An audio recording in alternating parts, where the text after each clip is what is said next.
वह अंधकासुर जिसके खौफ से साक्षात सृष्टि के रचयिता ब्रह्मा जी को अपना ब्रह्मलोक छोड़ना पड़ा। वह शक्तिशाली असुर जिसने युद्ध भूमि में भगवान विष्णु के सुदर्शन चक्र की गति को भी मात दे दी और इंद्र सहित समस्त देवलोक को अपने चरणों में झुकने पर विवश कर दिया। लेकिन जब वही अजय दैत्यराज अहंकार के मद में अंधा होकर साक्षात माता पार्वती पर कुदृष्टि डालने का दुस्साहस कर बैठा, तब महादेव का धैर्य अग्नि की ज्वाला में बदल गया। दरअसल इस विनाशकारी युद्ध की नींव बहुत पहले ही रखी जा चुकी थी।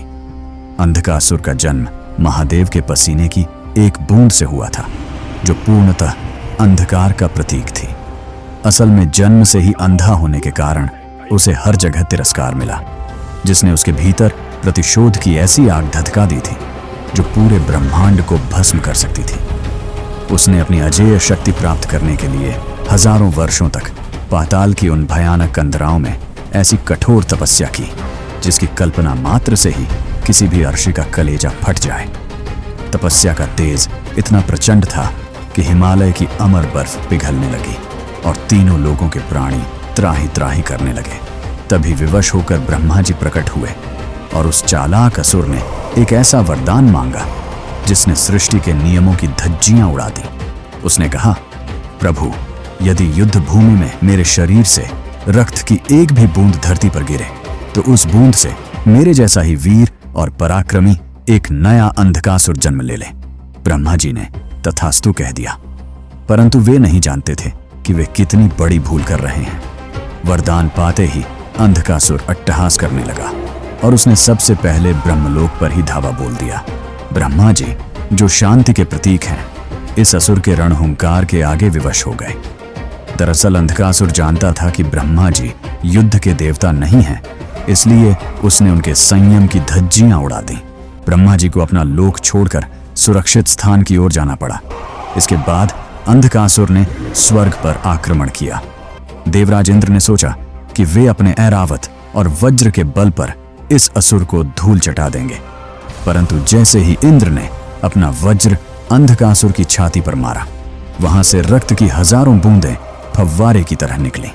देखते ही देखते पूरा स्वर्ग करोड़ों अंधकासुरों से भर गया। इंद्रदेव दिशाहीन होकर युद्ध भूमि से हट गए।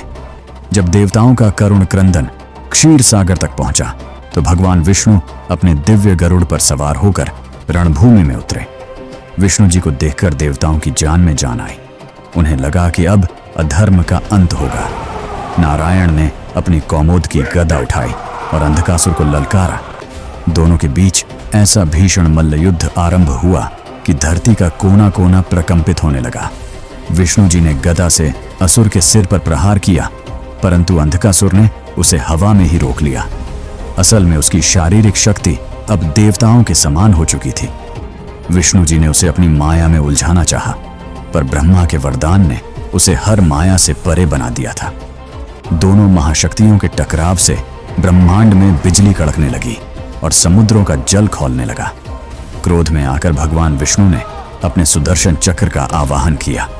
चक्र ने बिजली की गति से अंधकासुर का मस्तक धड़ से अलग कर दिया, परंतु उसी क्षण उसके कटे हुए गले से रक्त की ऐसी मूसलाधार वर्षा हुई कि पूरी रणभूमि लाल हो गई। हर बूंद से एक नया असुर खड़ा हो गया। देखते ही देखते वहां करोड़ों अंधकासुर रणहुंकार भरने लगे। विष्णु जी जितने असुरों का संहार करते, उससे 100 गुना अधिक असुर फिर से उत्पन्न हो जाते। तब विष्णु जी ने मन ही मन सोचा, यह असुर साधारण अस्त्रों से नहीं मरेगा। ब्रह्मा का यह वरदान सृष्टि के लिए महाकाल बन चुका है। साक्षात सुदर्शन चक्र भी विवश प्रतीत हो रहा था। भगवान विष्णु समझ गए कि अब केवल महादेव का रुद्र रूप ही इस महाप्रलय को रोक सकता है। वे अत्यंत गंभीर मन से रणभूमि से अंतर्ध्यान हो गए। देवता भय से कांप उठे। ब्रह्मा और विष्णु को रणभूमि छोड़ने पर विवश करने के बाद अंधकासुर का अहंकार 7वें आसमान को पार कर गया। उसे लगा कि अब इस ब्रह्मांड में कोई शक्ति नहीं बची जो उसका अंत कर सके। इसी मद में चूर होकर उसकी कुदृष्टि जगत जननी माता पार्वती पर पड़ी।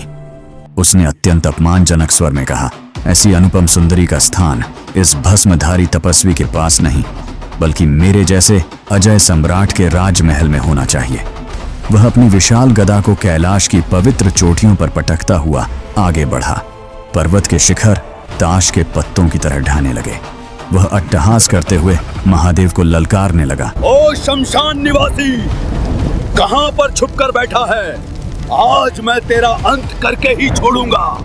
उस समय महादेव महासमाधि में लीन थे, लेकिन जैसे ही उस पापी ने माता पार्वती की ओर अपना अपवित्र हाथ बढ़ाया, वैसे ही कैलाश का वातावरण प्रलयंकारी हो उठा।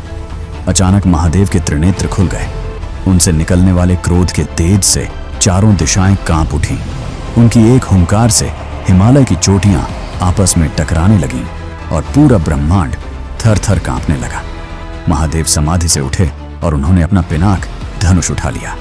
रणभूमि का दृश्य इतना भयानक था कि साक्षात मृत्यु भी अपना मार्ग बदल ले। महादेव ने अंधकासुर पर बाणों की वर्षा कर दी। प्रत्येक बाण बिजली की गति से असुर के शरीर को छलनी कर रहा था, परंतु वरदान के कारण समस्या घटने के बजाय बढ़ती गई। उसके सीने से रक्त की मूसलाधार वर्षा होने लगी और अरबों नए अंधकासुर उत्पन्न हो गए। वे सब एक साथ महादेव पर टूट पड़े और चिल्लाने लगे, महादेव, तुम्हारे ही प्रहार हमें और शक्तिशाली बना रहे हैं। कुछ क्षणों के लिए ऐसा प्रतीत हुआ मानो महादेव असुरों के चक्रव्यूह में घिर गए हों। देवता दिशाहीन हो गए।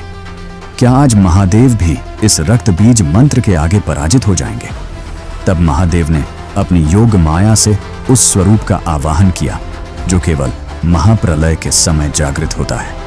उन्होंने प्रलयंकारी रणहुंकार भरी और माता महाकाली चामुंडा को पुकारा। आकाश फट गया। खौलती ज्वालाओं के मध्य देवी काली प्रकट हुई। उनकी जिह्वा से अग्नि निकल रही थी और नेत्रों में महाविनाश का क्रोध था। महादेव ने अपना त्रिशूल उठाया और अंधकासुर के असली शरीर को भेद कर उसे आकाश में ऊंचा उठा लिया ताकि उसके रक्त की एक भी बूंद धरती पर न गिरे। उधर माता काली ने अपना विशाल मुख फैलाया और असुर के शरीर से निकलने वाली प्रत्येक रक्त बूंद को आकाश में ही पीना आरंभ कर दिया। रक्त के बिना अंधकासुर की माया क्षीण होने लगी। उसकी शक्तियां समाप्त होने लगीं। वह असहाय होकर चीखने लगा। त्रिशूल पर लटका हुआ वह महादेव के चरणों में मोक्ष की भीख मांगने लगा। उसका शरीर रक्तहीन हो गया। उसका अहंकार भस्म हो गया। उसने अपनी भूल स्वीकार की और महादेव की स्तुति करने लगा। महादेव जो अत्यंत दयालु हैं, उन्होंने उसका अंत करने के स्थान पर उसे अपना गण बना लिया और उसे भृंगी के रूप में नया जीवन प्रदान किया। यह युद्ध संदेश था कि जब अधर्म अपनी सीमा पार कर देता है, तब साक्षात महाकाल को भी रौद्र रूप धारण करना पड़ता है।